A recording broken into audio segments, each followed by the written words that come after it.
Okay, this is part 3, chapter 13, 2014.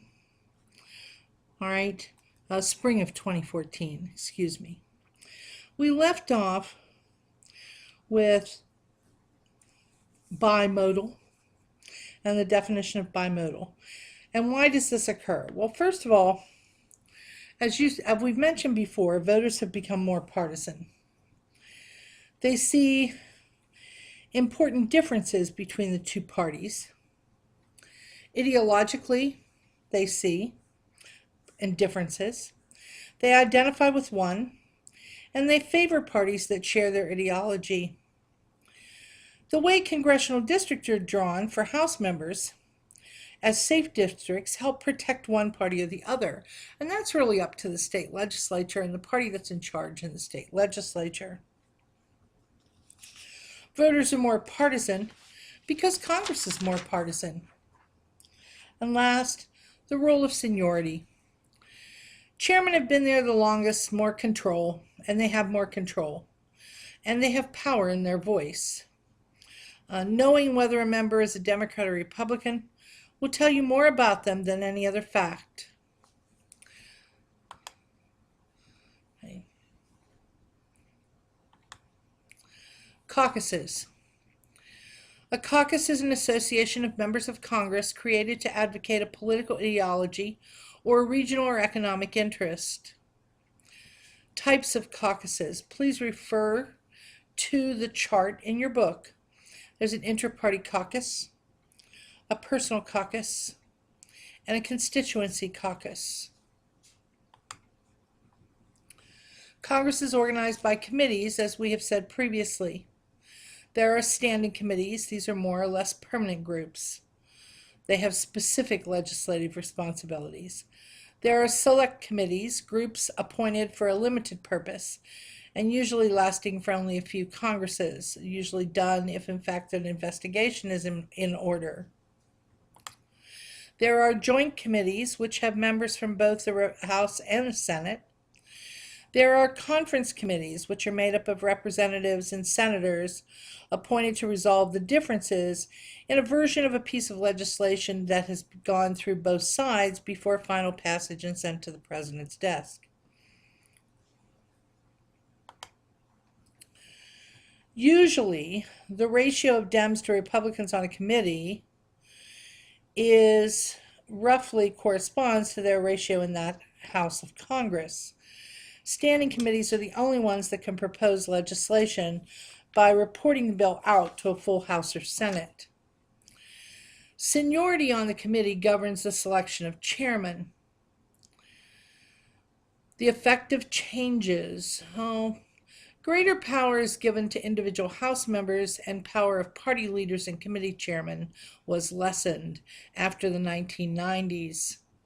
This decentralization of the House meant it was much harder for chairmen to block legislation they disliked or to discourage junior members from playing a large role. Not much was done during this time between 1995 and 2000. In 1995, Republicans were in control of the House, and they made some changes. The fundamental problem that the House faces is if centralized, things get done quicker, better bargaining position with the president and the Senate occurs, but individual members are weak. If they're decentralized, more people are heard, but no one is heard. Real beneficiaries are the lobbyists or the special interest groups that come in. Fewer changes are made in the Senate because individual members have always been more powerful than House counterparts. Two important changes, occurred with the Republicans in 1995. They're mentioned in your textbook. Committees are still where the real work of Congress is done. Certain committees attract certain people, and they are the power committees. Some of the page numbers in this podcast on the slides are incorrect. They're from the previous edition of your textbook. I need to correct the page numbers and reload just the PowerPoint onto Edline. The organization of staff of Congress, staffs and specialized offices. Okay, staff members are unelected members of Congress. Their major function is to help constituents solve problems and thereby help that member get reelected. Many congressional staff members work at the member's local office rather than in DC. This may be one reason why it's so hard to defeat the incumbent, because he has people working within his own district and state.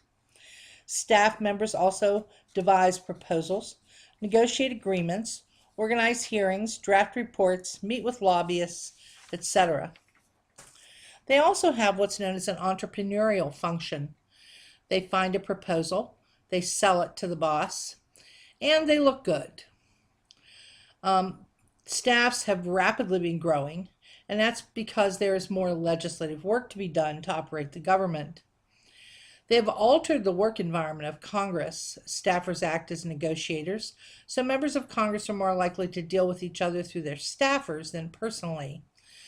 Congress has become less collegial, more individualistic, and less deliberate with the increase of staff.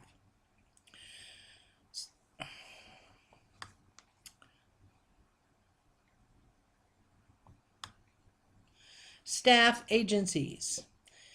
Staff agencies exist to give Congress specialized knowledge equivalent to what the President has by virtue of his position as Chief of the Executive Branch.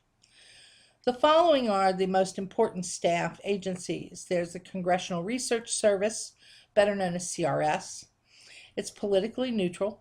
It's part of the Library of Congress, and it tracks major bills and produces summaries of them. The General Accounting Office, or the GAO, oversees money spending in executive branch and investigates and makes recommendation. The Office of Technology Assessment, OTA, studies and evaluates policies and programs with significant impact on technology. It was actually abolished in 1995. The Congressional Budget Office is extremely important. It advises Congress on the likely economic effects of spending programs, such as the Affordable Care Act, and provides info on the cost of proposed policies. Prepares analyses of President's budget and economic projections, and gives Congress members arguments to use in the budget debates.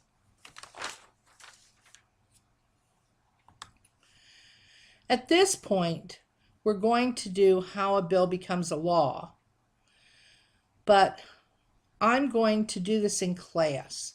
So this is where we're going to stop and pick up on Monday. All right. And I will stop this recording at this point.